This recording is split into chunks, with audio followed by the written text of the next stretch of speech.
ইতিহাস বললেই কি আমাদের মাথায় শুধু শুকনো সাল তারিখের কথা ভেসে ওঠে? আসলে কিন্তু সবসময় তা নয়। আজকে আমরা দেখব কিভাবে একটা সিনেমা স্ক্রিপ্ট মুঘল আমলের একটা যুদ্ধকে একেবারে জীবন্ত করে তুলতে পারে। আমরা শুধু গল্পটা শুনব না, বরং এটাকে একদম ব্যবচ্ছেদ করে দেখব। ঠিক কি কৌশল ব্যবহার করা হয়েছে পর্দায় ওই টান টান উত্তেজনা, আবেগ আর বিশালতার অনুভূতিটা তৈরি করার জন্য। দেখুন, যে কোনো ভালো গল্পের শুরুটাই হয় একটা ওজনদার লাইন দিয়ে, তাই না? আর এই স্ক্রিপ্টেও ঠিক তাই হয়েছে। এই একটা বাক্যই যেন পুরো গল্পের সুরটা ঠিক করে দেয়। এটা আমাদের শুধু একটা যুদ্ধের কথা বলছে না, বরং বলছে একটা সাম্রাজ্য বানানোর পেছনে যে কত মানুষের সাহস আর আত্মত্যাগ থাকে সেই গল্প। কোনো অ্যাকশন শুরু হওয়ার আগেই, মানে তরোয়াল বা চিৎকারের আগে, স্ক্রিপ্টটা কিন্তু সময় নেয় পরিবেশটা তৈরি করতে।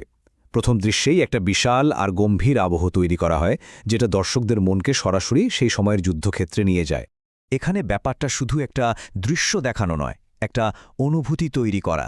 ভাবুন একবার, ভোরের ঘন কুয়াশা, তার মধ্যে সৈন্যদের আবছা অবয়ব আর ওই সোনালি আলো, সবকিছু মিলে একটা রহস্যময় আর বিশালতার ফিলিং দেয়। মুঘল সেনাবাহিনীকে এখানে সাধারণ সৈন্যের মতো নয়, বরং প্রায় কিংবদন্তির মতো করে দেখানো হচ্ছে। তো এই বিশাল আবহটা তৈরির পর স্ক্রিপ্ট আমাদের মুঘল সেনাবাহিনীকে আরও কাছ থেকে দেখার সুযোগ করে দেয়। ব্যাপারটা অনেকটা একটা জটিল যন্ত্রের মতো, যার প্রত্যেকটা পার্টসকে আলাদা করে দেখানো হচ্ছে, যাতে আমরা বুঝতে পারি পুরো মেশিনটা কিভাবে কাজ করে। এখানে প্রত্যেকটা ইউনিটকে তাদের নিজস্ব একটা হিরো মোমেন্ট দেওয়া হয়েছে। খেয়াল করেছেন? পদাতিক সৈন্যদের সেই অটল ভাব, ঘোড়সওয়ারদের বিদ্যুতের মতো গতি আর তীরন্দাজদের নিখুঁত নিশানা, প্রত্যেকটা অংশকে আলাদা করে ফোকাস করে তাদের গুরুত্বটা বুঝিয়ে দেওয়া হচ্ছে। আর এরপর আসে যুদ্ধের হাতি। স্ক্রিপ্টটা কিন্তু খুব পরিষ্কারভাবে এদেরকে শুধু একটা পশু হিসেবে দেখাচ্ছে না, বরং এরা ছিল একটা জীবন্ত অস্ত্র, যা শত্রুপক্ষের মনে ভয় ধরানোর জন্য একটা বিরাট সাইকোলজিক্যাল টুল। যদিও পর্দায় আমরা বিশাল সৈন্য আর হাতির শক্তি দেখছি, স্ক্রিপ্টের যে ভয়েস ওভার বা বর্ণনা, সেটা কিন্তু বারবার আমাদের মনোযোগ একটা অন্যদিকে নিয়ে যাচ্ছে, একটা আরও গুরুত্বপূর্ণ জিনিসের দিকে। আর সেটা হলো কৌশল বা স্ট্র্যাটেজি। আর এইটাই হলো গল্পের আসল মোড়। এই একটা লাইনের মধ্যেই পুরো স্ক্রিপ্টের মূল বার্তাটা লুকিয়ে আছে, যে মুঘলদের আসল শক্তিটা তাদের তলোয়ার বা হাতির মধ্যে ছিল না, ছিল তাদের মস্তিষ্কে, তাদের নিখুঁত কৌশলের মধ্যে। স্ক্রিপ্টটা খুব ইন্টারেস্টিংভাবে পর্দায় দেখানো শক্তির সাথে তার পেছনে ঠান্ডা মাথার পরিকল্পনার একটা কন্ট্রাস্ট তৈরি করে। একদিকে আমরা দেখছি ঘোড়ার উন্মত্ত গতি, আর অন্যদিকে দেখছি শান্ত পরিকল্পনা। একদিকে হাতির বিধ্বংসী আক্রমণ, অন্যদিকে শত্রুকে কন্ট্রোল করার নিখুঁত ছক। একজন ফিল্ম মেকারের চোখে দেখলে এই যে স্লো মোশন ব্যবহার করা হচ্ছে, এটা কিন্তু শুধু স্টাইলের জন্য নয়, এটা আসলে ওই সুশৃঙ্খল আর কৌশল নির্ভর সেনাবাহিনীর ধারণাটাকে আরও জোরালো করে। এটা দেখায় যে প্রত্যেকটা মুভমেন্ট কতটা কন্ট্রোলড আর পরিকল্পিত। বেশ, এবার আমরা সরাসরি যুদ্ধের একেবারে কেন্দ্রে ঢুকছি। স্ক্রিপ্টটা এখানে ক্যামেরার গতি আর শট সিলেকশনের মাধ্যমে আমাদের একদম যুদ্ধের ওই ভয়াবহ বিশৃঙ্খলার মধ্যে যেন ছুড়ে দেয়। একটা জিনিস খেয়াল করার মতো, কিভাবে স্ক্রিপ্টটা বড় এপিক শট থেকে সরে এসে একদম ক্লোজ আপ ব্যক্তিগত শটে চলে যাচ্ছে।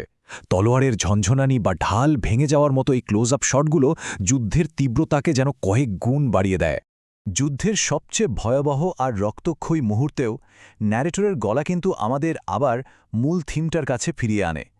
এটা বারবার মনে করিয়ে দেয় যে এই চরম বিশৃঙ্খলার মধ্যেও শেষ পর্যন্ত স্ট্র্যাটেজি ঠিক করে দিচ্ছে কে জিতবে আর কে হারবে। যখন যুদ্ধের ধুলোবালি সব থেমে যায়, তখন কি পড়ে থাকে? স্ক্রিপ্টটা এবার আমাদের সেই পরিণতির দিকে নিয়ে যায়, বিজয়ের আনন্দ এবং তার জন্য যে দাম দিতে হয়েছে সেই দিকে। গল্পটা এখানে শুধু জয়ের উৎসব করে থেমে যায় না, বরং এর জন্য যে মূল্য দিতে হয়েছে সেটাও স্বীকার করে। পড়ে থাকা সৈন্যদের ওই দৃশ্যগুলো গল্পে একটা গভীরতা এনে দেয়, আর বিজয়কে আরও বেশি অর্থবহ করে তোলে। এই লাইনটা দেখুন, কি অসাধারণ! এটা দেখাচ্ছে যে স্ক্রিপ্টটা কতটা বা বাস্তবসম্মতভাবে ইতিহাস তৈরির প্রক্রিয়াটাকে দেখছে। এটা কোনো রোম্যান্টিক ধারণা নয়, বরং একটা কঠিন সত্যি কথা। স্ক্রিপ্টের শেষটা এই 3টা ধাপে খুব সুন্দর করে সাজানো। প্রথমে যুদ্ধের মূল্য স্বীকার করা হচ্ছে, তারপর বিজয় উদযাপন করা হচ্ছে, আর সবশেষে এই জয়কে সরাসরি গল্পের মূল থিম, সাহস আর কৌশলের সাথে জুড়ে দিয়ে পুরো গল্পটাকে একটা বৃত্তের মতো সম্পূর্ণ করা হচ্ছে।